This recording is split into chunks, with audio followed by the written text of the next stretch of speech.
Hello students, welcome to BM academy. আজকে আমরা তোমাদের একটা নতুন চ্যাপ্টার আলোচনা করব, সেটা হচ্ছে পিরিয়ডিক টেবিল বা পর্যায় সারণী। এই অধ্যায়টা সম্পর্কে তোমরা ক্লাস 10-এ দেখবে অলরেডি পড়েছো যে পর্যায় সারণী কী এবং পর্যায় সারণীতে অবস্থিত যে সমস্ত মৌলগুলো রয়েছে সেই প্রত্যেকটা মৌলের যে ধর্ম, সমস্ত ধর্ম সম্পর্কে কিন্তু অলরেডি আমরা ক্লাস 10-এ সবই আলোচনা করেছি। তো আমরা ক্লাস 11-এ আবারও সেই কিছু কিছু জিনিস পুনরাবৃত্তি করব বা একটু রিমাইন্ড করে নেওয়ার চেষ্টা করব যে আসল ঘটনাগুলো কি। দেখো, পর্যায় সারণী বলতে আমরা অ্যাকচুয়ালি যেটা জানি যে কেন পর্যায় এবং শ্রেণীর আবিষ্কার হয়েছিল, তার কারণ হচ্ছে এই যে প্রকৃতিতে এত মৌল রয়েছে, এই মৌলগুলোকে যদি আমরা ইন্ডিভিজুয়ালি মনে রাখার চেষ্টা করি তাদের ধর্মগুলো, তাহলে কিন্তু কোনো উপায়েই আমরা মনে রাখতে পারবো না, কারণ আমাদের পক্ষে এতগুলো মৌলের প্রপার্টি মনে রাখা সম্ভব নয়। কিন্তু যদি আমরা এগুলোকে একটা নির্দিষ্ট তাদের ট্রেন্ড অনুযায়ী বা ধর্ম অনুযায়ী সাজিয়ে নিই, ঠিক আছে, তাহলে কিন্তু সহজেই আমাদের পক্ষে সেটা মনে রাখা সম্ভবপর হয়ে উঠবে, তাই না? সেই জন্য বিজ্ঞানীদের মতে আজ থেকে 250-300 বছর পূর্বে যখন খুব অল্প অল্প সংখ্যক এলিমেন্ট আবিষ্কার হয়েছিল, অর্থাৎ যখন 18th সেঞ্চুরি চলছিল, তখন আবিষ্কার হয়েছিল মাত্র 31টি মৌল। ঠিক তখন থেকেই বিজ্ঞানীদের মধ্যে এই কনসেপ্টটা এসেছিল যে যদি মৌলগুলোকে একটু কোনোভাবে বা কোনো উপায়ে যদি সাজিয়ে নিতে পারি, তাহলেই কিন্তু আমাদের অনেকটাই সুবিধা হবে। পরবর্তীকালে আমরা দেখেছি যে 1865 সাল নাগাদ এই সংখ্যাটা বেড়ে হয়ে যায় 65, অর্থাৎ 65টা মৌল, 65 হবে না, এটা 63টা মৌলতে পরিণত হয়। তাহলে এই যে মৌলের সংখ্যাটা ক্রমাগত দিনের পর দিন বাড়তে থাকলো, তখন বিজ্ঞানীরা ভাবলো এই মৌলগুলোকে যদি আমরা একটা নির্দিষ্ট ট্রেন্ড অনুযায়ী সাজাতে পারি, তাহলে কিন্তু আমাদের সহজেই তাদের ধর্মগুলো মনে রাখা সম্ভব হবে। তো প্রথমেই আমরা এক্ষেত্রে যেটা আলোচনা করব, একজন জার্মান বিজ্ঞানী ছিলেন। সেই জার্মান বিজ্ঞানীর নাম ছিল বিজ্ঞানী ডবেরিনার। তিনি 1817 সালে একটি সূত্র আবিষ্কার করেছিলেন। সেই সূত্রটার নাম হলো ত্রয়ী সূত্র। এই সূত্রটা আশা করি তোমরা আগেও পড়েছো। সূত্রটার নাম ত্রয়ী সূত্র। এই সূত্র অনুযায়ী তিনি 3টে মৌল নিলেন। ধরো একটা মৌল হচ্ছে এ, একটা বি, একটা সি। তিনি বললেন এই 3টে মৌলের মধ্যে ধর্মের সাদৃশ্য থাকবে এবং সবথেকে বড় ব্যাপার হবে যে এদের যে অ্যাটমিক ওয়েট বা পারমাণবিক যেটা ভর, সেই ভরটা হবে প্রথমকার মৌল অর্থাৎ এ এবং শেষের মৌল অর্থাৎ সি, এদেরকে যোগ করে যদি আমরা 2 দিয়ে ভাগ করি, অর্থাৎ যদি আমরা এর গড় মানটা বের করি, তাহলে কিন্তু আমরা মাঝের মানটা পাবো। অর্থাৎ তার সূত্র অনুযায়ী বা ত্রয়ী সূত্র অনুযায়ী যেটা দাঁড়ালো যে বি এর পারমাণবিক যে ভর, সে পারমাণবিক ভরটা হবে এ এর ভর প্লাস সি এর ভর বাই 2। অর্থাৎ যদি কোনো কারণে এর ভর হয় 1, এর ভর হয় 3, তাহলে বি এর ভর হবে 1 প্লাস 3/2 অর্থাৎ 2। তো তিনি এই সূত্রটা দিলেন এবং তিনি এক্সাম্পল দিয়ে দেখিয়ে দিলেন যে এই সূত্রটা কতখানি প্রযোজ্য। যেমন আমরা এবারে কতগুলো উদাহরণ লিখব, সেখানে দেখব যে ডবেরিনারের এই ত্রয়ী সূত্রটা প্রযোজ্য হচ্ছে।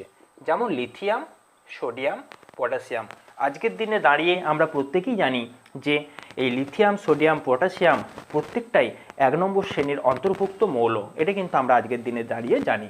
কিন্তু তখন তিনি যখন এই সূত্রটা আবিষ্কার করেছিলেন, তখন তিনি দেখিয়েছিলেন যে এই যে লিথিয়াম, যার অ্যাটমিক ওয়েট বা পারমাণবিক ভর হচ্ছে 7, এবং এই যে পটাশিয়াম, যার অ্যাটমিক ওয়েট হচ্ছে 39, তাহলে এর মাঝে রয়েছে সোডিয়াম, অর্থাৎ এই যে সোডিয়াম, এই সোডিয়ামের পারমাণবিক যে ভর সেটা হবে ওপরে 7, নিচে 39, দুটোর গড় অর্থাৎ 23। আমরা আজকের দিনে দাঁড়িয়ে সত্যি সত্যি জানি যে সোডিয়ামের ভর হচ্ছে 23। তিনি তখন বললেন যে এইরকম যদি কতগুলো পরমাণু থাকে বা এলিমেন্ট থাকে যাদের প্রথম এবং তৃতীয়র যে অ্যাটমিক ওয়েট তাদের গড় হচ্ছে মাঝেরটার অ্যাটমিক ওয়েট, তাহলে এই 3টে মৌলের পরমাণুর মধ্যে ভৌত এবং রাসায়নিক ধর্মের মিল দেখা যাবে। বোঝা গেছে? বেশ। এবং তিনি শুধুমাত্র এটার ক্ষেত্রেই নয়, আরও উদাহরণ দিয়েছিলেন, যেমন ক্যালসিয়াম, স্ট্রনসিয়াম, বেরিয়াম। ঠিক আছে, বেশ। তিনি এটার ক্ষেত্রেও দেখিয়েছিলেন যে একই রকম ঘটনা ঘটে। যেমন ক্যালসিয়ামের আমরা জানি অ্যাটমিক ওয়েট হচ্ছে 40 বেরিয়ামের হচ্ছে 137। এখন যদি আমরা এই দুটোকে যদি আমরা গড় করি তাহলে আমাদের দাঁড়াবে 40 প্লাস 137/2, অর্থাৎ এর যে মানটা দাঁড়াবে সেটা হচ্ছে 177/2, অর্থাৎ আর দুগুণ 88.5। বাস্তবে দেখা যায় যে সত্যি সত্যি স্ট্রনশিয়ামের যে অ্যাটমিক ওয়েট সেটা হচ্ছে 88, এবং আমরা আজকের দিনে দাঁড়িয়ে জানি যে এই প্রত্যেকটাই হচ্ছে কত নম্বর শ্রেণীর অন্তর্ভুক্ত, দেখো 2 number, beryllium, magnesium, calcium, strontium, barium.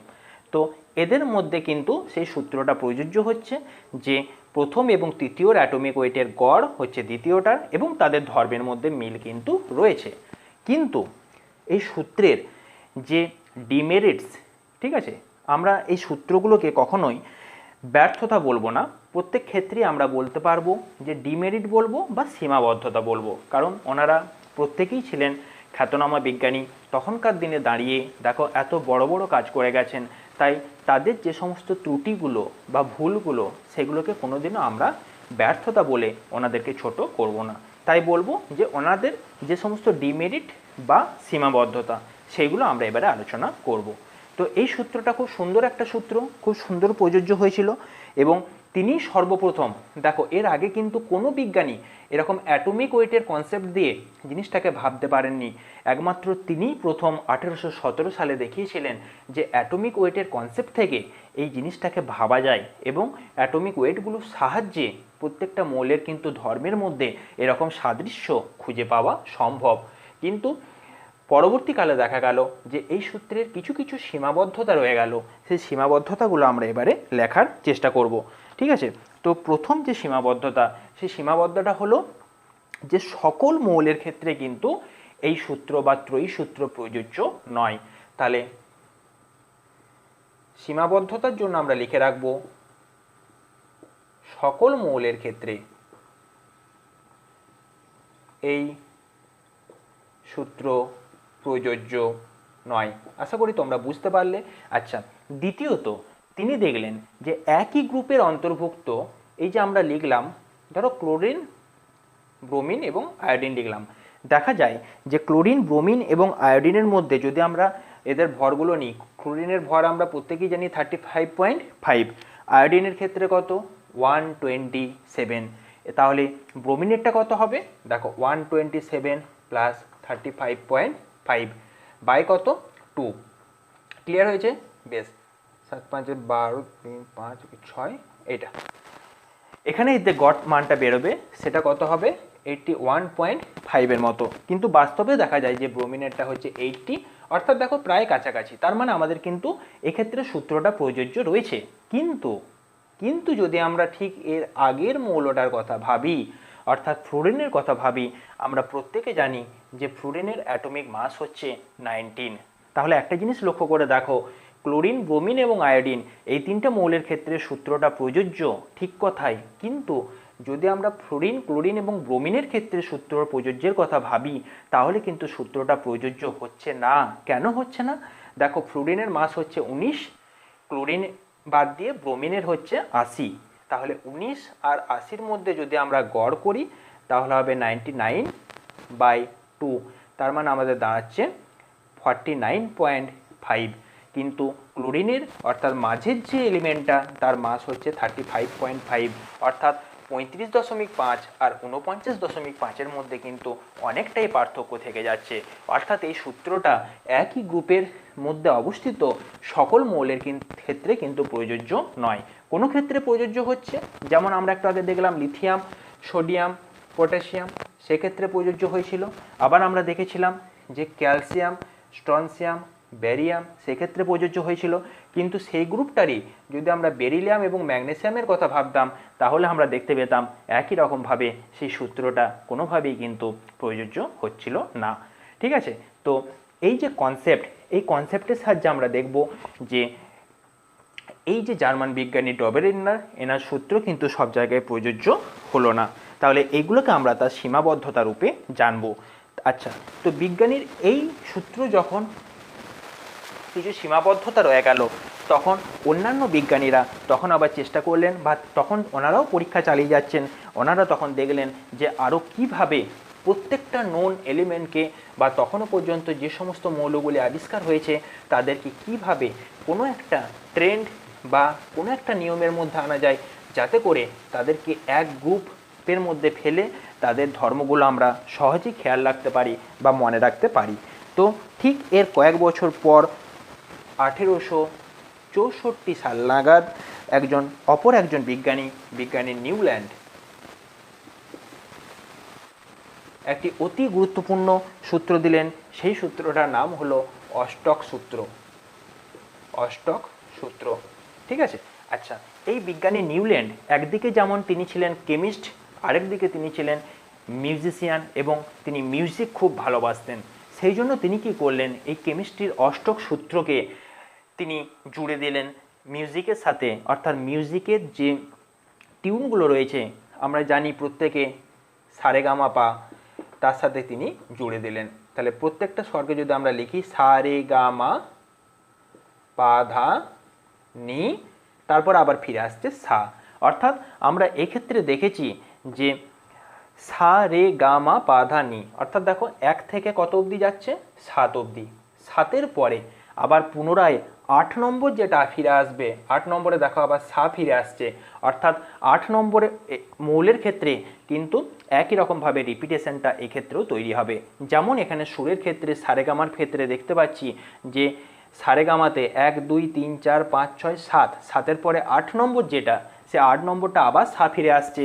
তিনি বললেন যে মৌলগুলোর ক্ষেত্রেও যদি আমরা তাদেরকে অ্যাটমিক ওয়েট অনুযায়ী সাজাই, আবারও বলছি অ্যাটমিক ওয়েট অর্থাৎ পারমাণবিক ভর অনুযায়ী সাজাই, তাহলে 1 নম্বরের পরে 8ম যে মৌলটি আসবে, অর্থাৎ 1-এর পরে 8 নম্বর যে মৌলটা আসবে, তার ধর্ম কি হবে, একই রকম হবে। কি কি ধর্ম? ভৌত ধর্ম এবং রাসায়নিক ধর্ম। তিনি উদাহরণ দিয়ে দেখালেন যে আজকের দিনে দাঁড়িয়ে দেখবে আমরা এটাও জানি যে লিথিয়ামের পরে হচ্ছে beryllium, boron, carbon, nitrogen, oxygen, fluorine হয়েছে।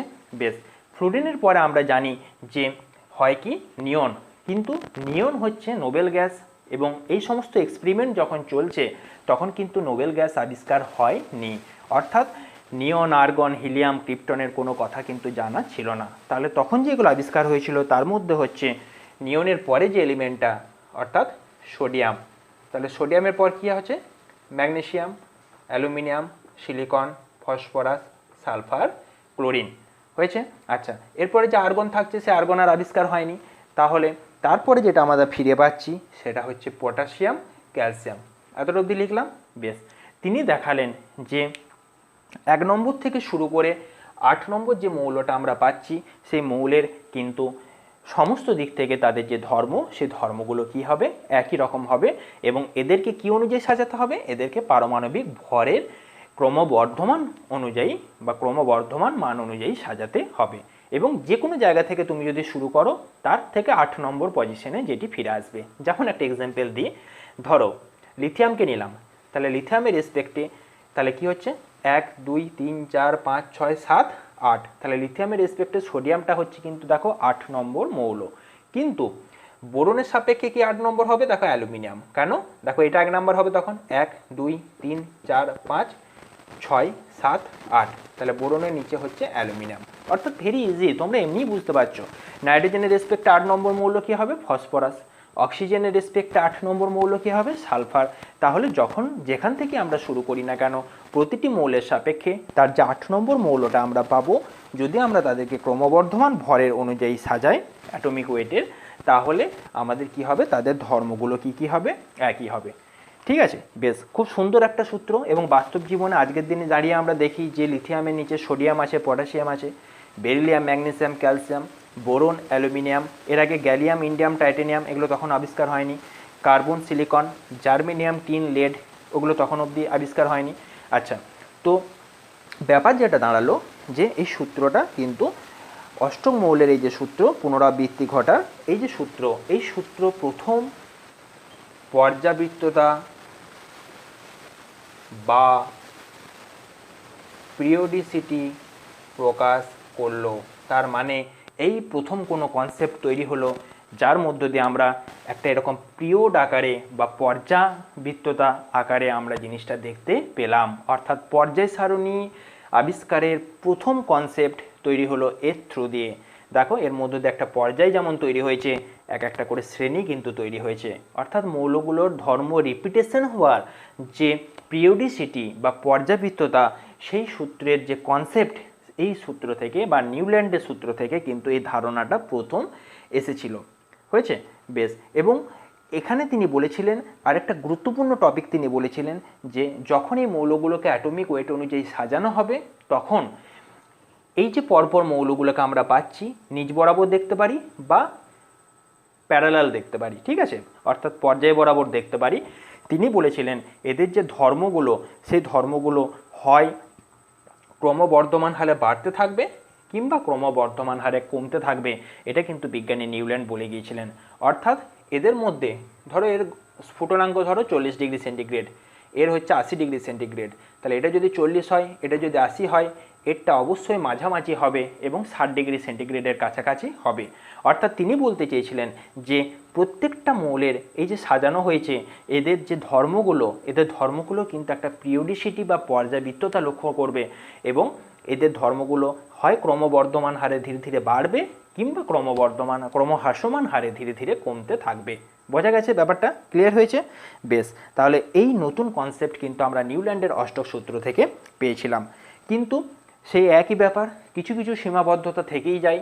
তাই নিউল্যান্ডের এই সূত্রের আবারও কিছু কিছু সীমাবদ্ধতা থেকে গিয়েছিল। সেই সীমাবদ্ধতাগুলো হলো যে প্রথমত, যেহেতু তখন অবধি নোবেল গ্যাসগুলো আবিষ্কার হয়নি, সেই জন্য দেখো আমাদের 7-এর পরে 8 নম্বর মৌলকে এখানে আমরা ফিরে পেয়েছি। কিন্তু একটা জিনিস তোমরা ভাবো, যদি আমরা ফ্লোরিনের পরে নিয়ন আবিষ্কার হতো, তাহলে নিয়নকে কোথায় জায়গা দিতে হতো? নিয়নকে সোডিয়ামের জায়গাতে জায়গা দিতে হতো। তাহলে সোডিয়ামটা পাশে চলে যেত, ম্যাগনেসিয়ামটা পাশে চলে যেত। তাহলে যখন নোবেল গ্যাস আবিষ্কার হলো, তখন এই অষ্টক সূত্রটা কিন্তু ভুল বলে প্রমাণিত হলো। ঠিক আছে? অর্থাৎ পরবর্তীকালে বা আজকের দিনে দাঁড়িয়ে আমরা দেখতে পাচ্ছি যে নোবেল গ্যাস আবিষ্কার হলে কিন্তু এই সূত্রটা ভুল বলে প্রমাণিত হতো। কিন্তু এখানে আমরা একটা জিনিস খেয়াল রাখবো যে ধরো নোবেল গ্যাস আবিষ্কার হলো, তাতে কি এসে যায়?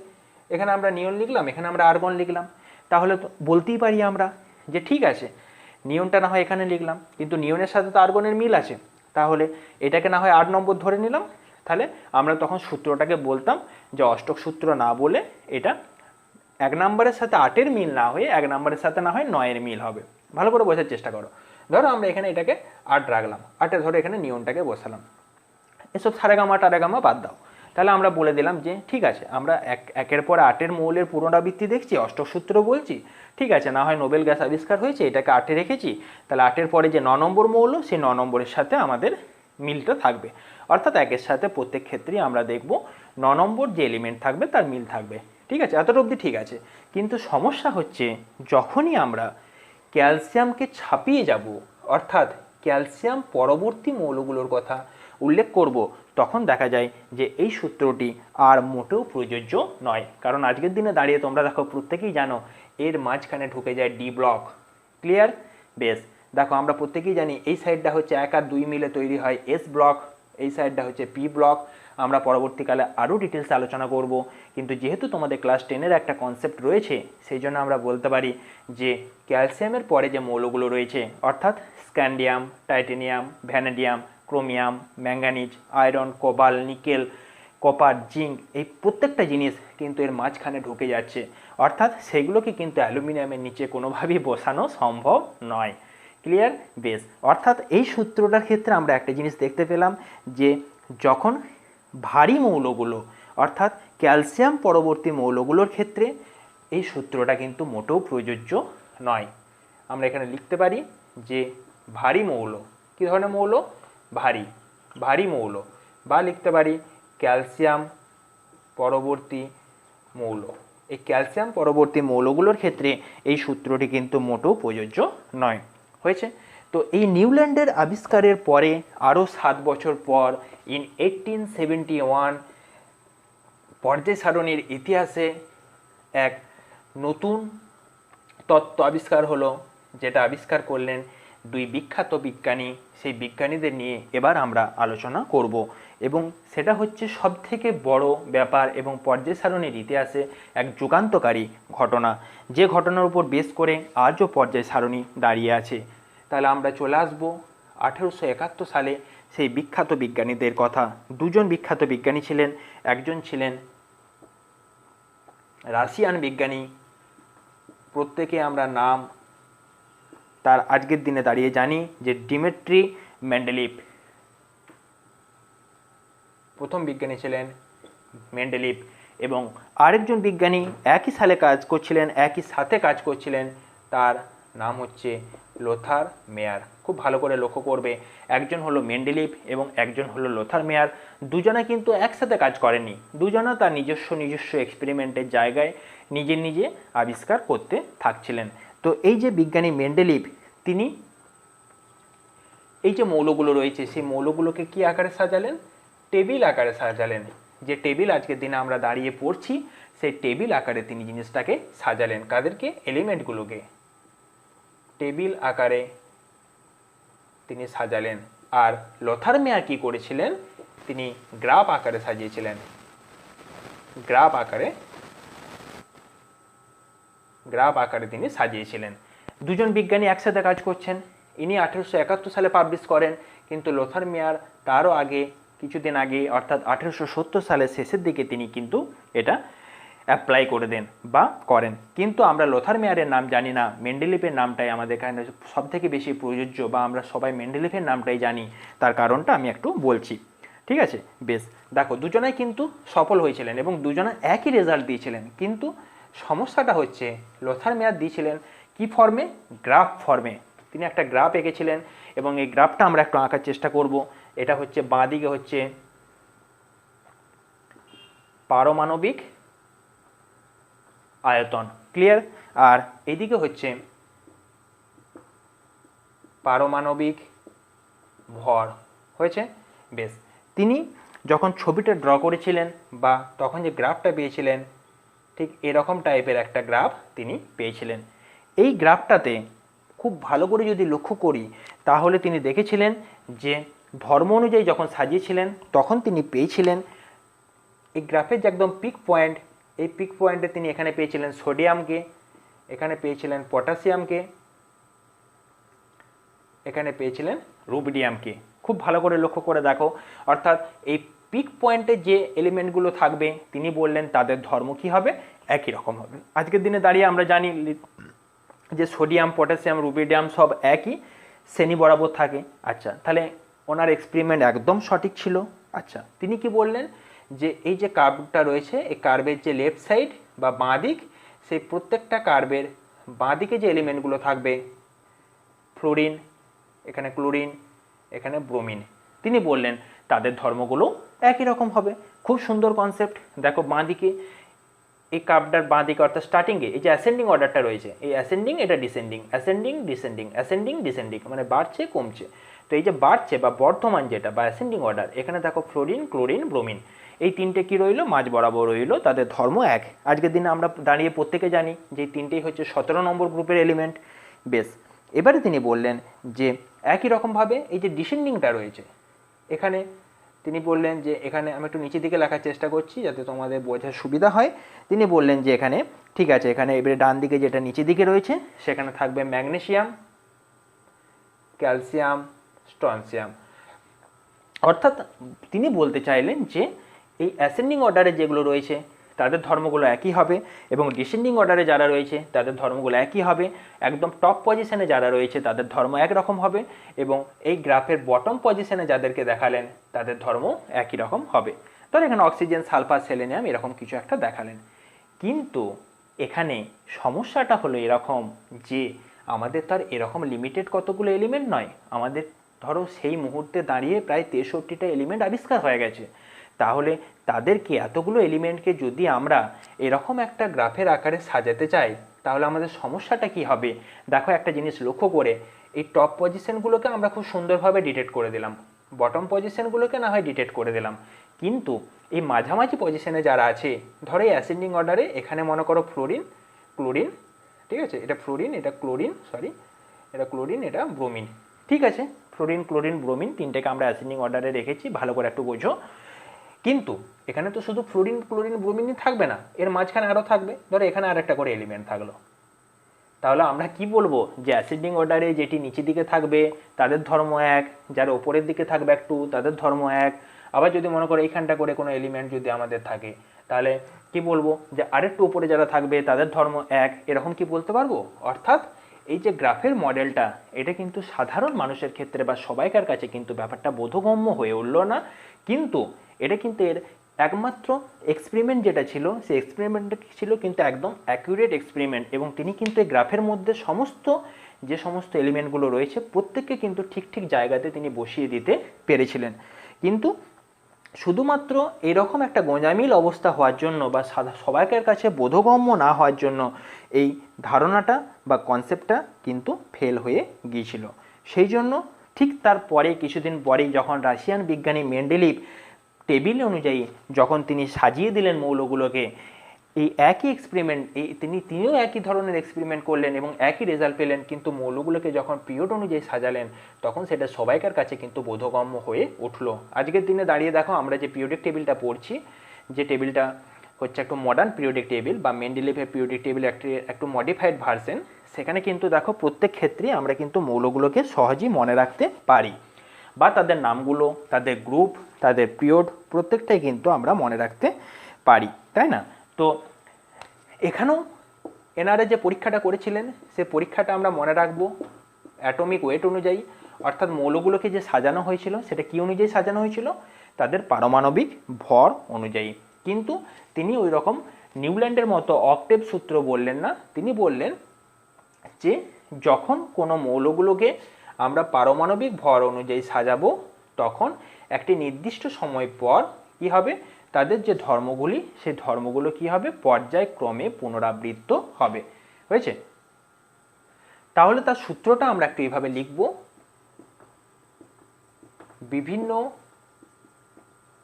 মৌলের ভৌত ও রাসায়নিক ধর্মগুলি তাদের পারমাণবিক কি ভর, অ্যাটমিক ওয়েট, পারমাণবিক ভর বৃদ্ধির সাথে সাথে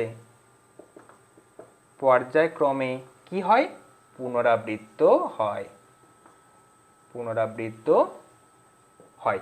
এই হচ্ছে মেন কনসেপ্ট যেটা তিনি দিলেন। অর্থাৎ একটা নির্দিষ্ট সময় পর সেই একই মৌল বারবার ফিরে আসবে এবং তাদের যে ফিজিক্যাল এবং কেমিক্যাল প্রপার্টিজ, সেটা এই যে মৌলগুলো তিনি যেগুলো লিখলেন সেই মৌলের পর্যায় বরাবর যেমন ক্রমবর্ধমান হারে হয় বাড়বে না হয় কমবে, যেটা নিউল্যান্ড বলেছিলেন, এখানেও ঠিক তাই। এবং নিচের দিকে যখন আমরা যাব তখন ধর্মগুলো হয় বাড়বে না হলে কমবে। কিন্তু তিনি যে অরিজিনাল পিরিয়ডিক টেবিলটা দিয়েছিলেন সেই পিরিয়ডিক টেবিলটা তখনকার দিনে দাঁড়িয়ে তিনি এই যে তাস আমরা আজকের দিনে দেখি সেই তাসের ওপর তিনি এলিমেন্টের নাম লিখে লিখে এবং তিনি সেই অরিজিনাল পিরিয়ডিক টেবিলটা বানিয়েছিলেন। ঠিক আছে, এবং তারপরে ধীরে ধীরে তার পিরিয়ডিক টেবিলটা আস্তে আস্তে মডিফাই করা হয়েছিল, কারণ তিনি রাশিয়ান বিজ্ঞানী ছিলেন, পুরোটা রাশিয়ান ভাষাতে লিখেছিলেন, এবং পরবর্তীকালে কি হলো সেটাকে একটু মডিফাইড করে খুব সুন্দরভাবে তার টেবিলটাকে বানানো হয়েছিল। সেই টেবিলে দেখানো হয়েছিল যে 8টা গ্রুপ থাকে এবং 7টা পিরিয়ড বা পর্যায় থাকে। তো এই হচ্ছে মেন্ডেলিভের পর্যায় সারণী, পুরোটা দেখা যাচ্ছে? বেশ। তো এখানে একটা জিনিস আমাদের লক্ষ্য করতে হবে, দেখো প্রত্যেকটা জায়গায় যদি তোমরা খুব ভালো করে লক্ষ্য করো, দেখো এখানে যে টোটাল শ্রেণীর সংখ্যা সেই শ্রেণীটা কিন্তু দেখো রয়েছে 1 2 3 4 5 6 7 8। আরেকটা যেটা শূন্য শ্রেণী হিসাবে বর্তমান মডিফাইড পিরিয়ডিক টেবিলে দিয়ে দেওয়া থাকে, কিন্তু তখন যেহেতু নোবেল গ্যাস আবিষ্কার হয়নি আমি সেই জন্য সেটাকে কি করলাম, বাদ দিলাম। আচ্ছা বেশ, পর্যায় কটা রয়েছে? এই অনুভূমিক বরাবর বা হরাইজেন্টালি যেটা সেটাকে আমরা বলবো পর্যায়, এবং উল্লম্ব বরাবর বা ভার্টিক্যালি যেটা সেটাকে আমরা বলবো শ্রেণী। মানে একটা জিনিস আগে থেকে তো আমরা মাথার মধ্যে ঢুকিয়ে নাও, এই অনুভূমিক বরাবর এটা হচ্ছে পর্যায়, আর যখন আমরা নিচের দিক বরাবর নামবো তখন সেটাকে বলবো শ্রেণী। তাহলে নিচের দিক বরাবর দেখো 1 2 করে 8টা পেয়েছি, তার মানে হচ্ছে 8টা শ্রেণী, আর পাশাপাশি পর্যায় কটা দেখো 7টা। বেশ, তো তো এই 7টা পর্যায় এবং এই যে 8টা শ্রেণী তিনি আবিষ্কার করেছিলেন, তো প্রত্যেকটা শ্রেণীর মধ্যে তিনি কিন্তু আবার সাবগ্রুপ বা উপশ্রেণী নির্ণয় করেছিলেন এবং এই উপশ্রেণীটা তিনি বলেছিলেন যে প্রত্যেকটা শ্রেণীতে যে মৌলগুলো থাকবে তাদের ধর্ম হবে একই রকম এবং তাদের মধ্যে যে উপশ্রেণীর মধ্যে যে সমস্ত মৌলগুলো থাকবে তাদের ধর্মগুলো থাকবে একই রকম। অর্থাৎ এই 1A এবং 1B এদের যে মৌলগুলো রয়েছে এদের মৌলের মধ্যে কিন্তু একটা সাদৃশ্য থাকবে। তিনি আরেকটা জিনিস খুব গুরুত্বপূর্ণ বলেছিলেন, তিনি প্রথম যোজ্যতার কনসেপ্ট দিয়েছিলেন, ভ্যালেন্সি বা যোজ্যতা। তিনি বলেছিলেন 1 নম্বর গ্রুপে যারা থাকবে তাদের যোজ্যতা হবে 1, 2 নম্বরে যারা থাকবে তাদের যোজ্যতা হবে 2, 3 নম্বরে যারা থাকবে তাদের যোজ্যতা হবে 3। এরকমভাবে তিনি যোজ্যতার কনসেপ্ট কিন্তু প্রথম দিয়েছিলেন এবং পাশাপাশি তিনি বলেছিলেন যে প্রত্যেকটা পর্যায় বরাবর বা শ্রেণী বরাবর যখন মৌলগুলোকে আমরা নিয়ে আসব বা মৌলগুলোর ক্ষেত্রে যখন আমরা কোনো বৈশিষ্ট্য দেখব তখন সেই বৈশিষ্ট্যগুলো হয় পর্যায় বরাবর এবং শ্রেণী বরাবর ধীরে ধীরে বাড়তে থাকবে কিংবা কমতে থাকবে। তো তিনিই প্রথম কিন্তু বলেছিলেন যে এই ধর্মের কিন্তু পর্যায়ক্রমে পুনরাবৃত্ততা হবে, ঠিক আছে, একটা নির্দিষ্ট সময় অন্তর অন্তর। তিনি আরও বলেছিলেন যে যখন কোনো আমরা পর্যায়ের বাঁ দিক থেকে ডান দিকে ধীরে ধীরে যাব তাদের ধাতব ধর্মটা কমতে থাকবে, অর্থাৎ বাঁ দিকেরগুলো ধাতু হবে, ডান দিকেরগুলো অধাতু হবে। আমরা পরবর্তীকালে এই ধর্মগুলো সম্পর্কে আরও ডিটেলসে আলোচনা করব। তো তার আরেকটা সবথেকে ভালো গুণ ছিল এই কনসেপ্টটার যে তখন যিনি এই শ্রেণীটা যখন তিনি আবিষ্কার করছেন এবং এই পর্যায়ে যখন আবিষ্কার করছেন তখন আমাদের কিন্তু নন এলিমেন্টের সংখ্যা ছিল 63, অর্থাৎ তখন কিন্তু সমস্ত মৌল আবিষ্কার হয়নি। আজকের দিনে দাঁড়িয়ে যেমন আমরা 118টা মৌলকে দেখতে পাচ্ছি নোবেল গ্যাসগুলো সহ, তখন কিন্তু এতগুলো মৌল আবিষ্কার হয়নি। ঠিক তেমনি এই যে বোরন, অ্যালুমিনিয়াম, তার নিচে কি থাকে গ্যালিয়াম, আজকের দিনে দাঁড়িয়ে আমরা জানি, কিন্তু তখন কিন্তু এই গ্যালিয়াম আবিষ্কার হয়নি। ঠিক তেমনিভাবে সিলিকনের নিচে যে এলিমেন্টটা রয়েছে জার্মেনিয়াম, সেই জার্মেনিয়াম কিন্তু আবিষ্কার হয়নি। কিন্তু যখন তিনি মৌলগুলোকে পরপর সাজাতে গিয়েছিলেন তখন তিনি দেখলেন যে বোরনের সাথে অ্যালুমিনিয়ামের যে ধর্মের মিল রয়েছে ঠিক কথাই, কিন্তু ইন্ডিয়াম এবং থ্যালিয়াম এদের ধর্মেরও মিল রয়েছে। কিন্তু একটা জিনিস তিনি দেখলেন যে এই অ্যালুমিনিয়ামের যে ভর অ্যাটমিক ওয়েট আর এই ইন্ডিয়ামের যে অ্যাটমিক ওয়েট এদের ডিফারেন্সটা কি অনেকটা। অর্থাৎ তিনি তখন কনক্লুশনে এলেন এই আগের মৌলগুলো থেকে যে নিশ্চয়ই তার মানে এখানে এমন একটা কোনো মৌল আছে যেটা এখনও অবধি আবিষ্কৃত হয়নি কিন্তু ভবিষ্যতে হবে। কিন্তু যেহেতু তখনও অবধি আবিষ্কৃত হয়নি, তখন সেই সময়ে দাঁড়িয়ে 1871 সালে তিনি এর নাম রেখে দিয়েছিলেন একা অ্যালুমিনিয়াম, EKA, একা অ্যালুমিনিয়াম, অর্থাৎ অ্যালুমিনিয়াম পরবর্তী, একা অ্যালুমিনিয়াম তিনি নাম দিয়েছিলেন। ঠিক তেমনিভাবে সিলিকনের পরবর্তী যে মৌল যেটাকে আমরা আজকের দিনে জার্মেনিয়াম রূপে জানি, তিনি সেটার নাম দিয়েছিলেন একা সিলিকন। এই একা সিলিকনকে আজকের দিনে দাঁড়িয়ে আমরা জার্মেনিয়ামকে চিনি, আর এই একা অ্যালুমিনিয়ামকে আজকের দিনে দাঁড়িয়ে আমরা গ্যালিয়াম রূপে চিনি। তো ওনার এই পিরিয়ডিক টেবিলের এটা ছিল আরেকটা বড় সার্থক জিনিস যে তিনি যে মৌলটা আবিষ্কারই হয়নি সেই মৌলটা সম্পর্কেও তিনি কিন্তু পিরিয়ডিক টেবিলে তিনি ফাঁক রেখে গিয়েছিলেন বা জায়গা তিনি করে দিয়ে গিয়েছিলেন। তাহলে সেই একই রকমভাবে আমরা এবার জেনে নেব যে ওনার যে ব্যর্থতা বা এই পর্যায় সারণীর যে ব্যর্থতা, সেই ব্যর্থতাগুলো কী কী ছিল। সর্বপ্রথম তার যে ব্যর্থতা ছিল একটু ভালো করে শোনো, যে এই যে 1 নম্বর যে গ্রুপটা তিনি বানিয়েছিলেন এর মধ্যে দেখো দুটো উপশ্রেণী রয়েছে, একটা A একটা B। তিনি এই প্রত্যেকটা মৌলকে একটা গ্রুপের মধ্যে রেখে দিয়েছিলেন, কিন্তু একটা জিনিস লক্ষ্য করে দেখো, পটাশিয়াম, রুবিডিয়াম, সিজিয়াম এদের ধর্মের সাথে কপার, সিলভার, গোল্ড এদের কিন্তু কোনো মিল নেই। অর্থাৎ কপার, সিলভার, গোল্ড এই তিনটের মধ্যে মিল আছে, এই তিনটের মধ্যে মিল আছে, কিন্তু এদের সাথে এদের কিন্তু কোনো মিল নেই। তাহলে তিনি শুধু শুধু এটাকে একটা সাবগ্রুপের মধ্যে মানে একই গ্রুপের মধ্যে সাবগ্রুপ আকারে রেখেছিলেন, এটা কিন্তু রাখার কোনো যৌক্তিকতা থাকেনি। তাহলে প্রথম ফল্ট হচ্ছে যে সমস্ত মৌলগুলো ডিসিমিলার বা ধর্মের দিক থেকে আলাদা তাদেরকে তিনি একই গ্রুপে স্থান দিয়েছিলেন। আবার কখনো কখনো ক্ষেত্রে দেখা গিয়েছিল যে যে সমস্ত মৌলগুলো আলাদা মানে একই ধর্ম বিশিষ্ট, যেমন এখানে গোল্ড এবং এখানে প্ল্যাটিনাম, একদম শেষে দেখো আমাদের রয়েছে 6 নম্বর গ্রুপের শেষে যেটা রয়েছে সেটা হচ্ছে প্লাটিনাম, যেটাকে আমি এরকম গোল করলাম। এদের ধর্মের মধ্যে মিল থাকা সত্ত্বেও এদেরকে আলাদা আলাদা গ্রুপে স্থান দেওয়া হয়েছে। তাহলে দুটো ডিমেরিট হলো।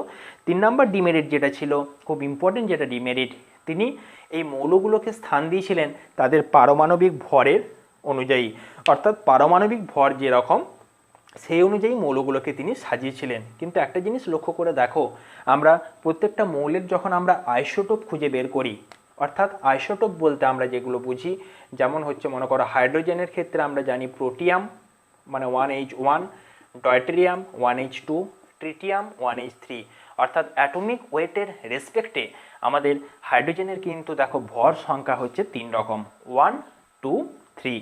তাই হাইড্রোজেনকে আমরা 1 নম্বর গ্রুপে রাখতে পারি, 2 নম্বরে রাখতে পারি, 3 নম্বরে রাখতে পারি।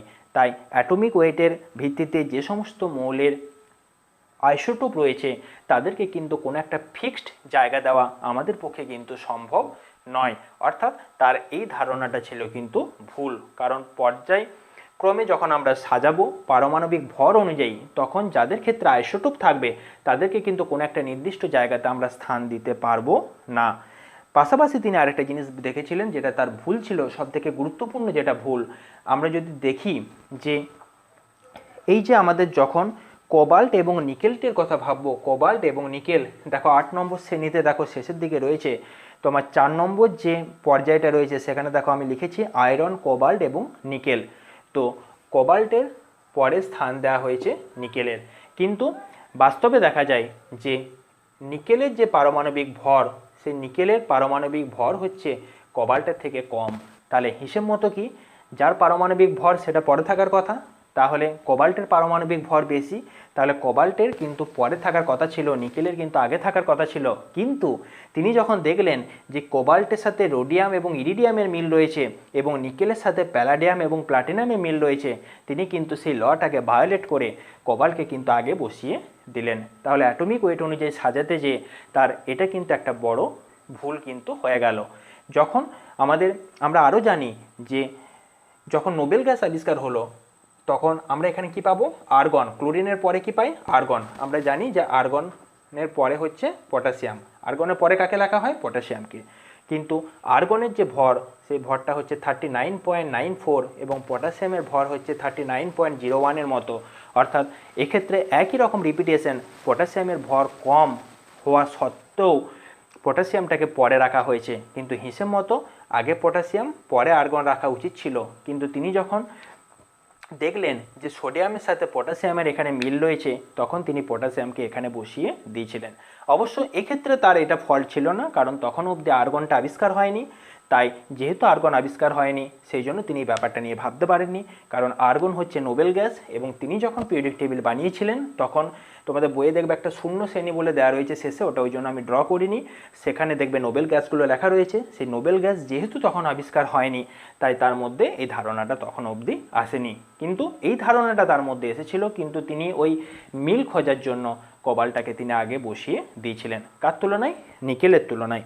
তো এই প্রত্যেকটা ফল্ট মানে আমরা বলবো সীমাবদ্ধতা বা লিমিটেশন বা ডিমেরিট, এইগুলো মেন্ডেলিভের পর্যায় সারণীতে দেখা গিয়েছিল। আর একটা ডিমেরিট যেটা অত্যন্ত গুরুত্বপূর্ণ, যার সমাধান আজও হয়ে ওঠেনি, সেটা হচ্ছে হাইড্রোজেন। এই হাইড্রোজেনের যেমন 1 নম্বর গ্রুপের সাথে কিছু মিল রয়েছে, ঠিক তেমনি 7 নম্বর গ্রুপের সাথেও এর কিন্তু বেশ কিছু মিল পাওয়া যায়। সেগুলো সম্পর্কে আমরা পরের ভিডিওতে আরেকদিন ডিসকাস করব। যে হাইড্রোজেনের ক্ষেত্রে যেমন দেখা যায় যে হাইড্রোজেন হচ্ছে নন মেটাল বা অধাতু, এবং আমরা একটু আগে আলোচনা করলাম যে বাঁ দিকেরগুলো ধাতু হবে, ডান দিকে যেতে যেতে যেতে যেতে সেগুলো অধাতুতে পরিণত হবে। তাহলে হাইড্রোজেন অধাতু হওয়া সত্ত্বেও 1 নম্বরে রাখা হওয়া উচিত ছিল 7, কিন্তু রাখা হয়েছে 1-এ। আবার দ্বিতীয়ত হচ্ছে হাইড্রোজেন যেমন H+ আয়ন উৎপন্ন করতে পারে, তেমনি কখনো কখনো ধাতুর সাথে যুক্ত হয়ে H- আয়ন উৎপন্ন করতে পারে।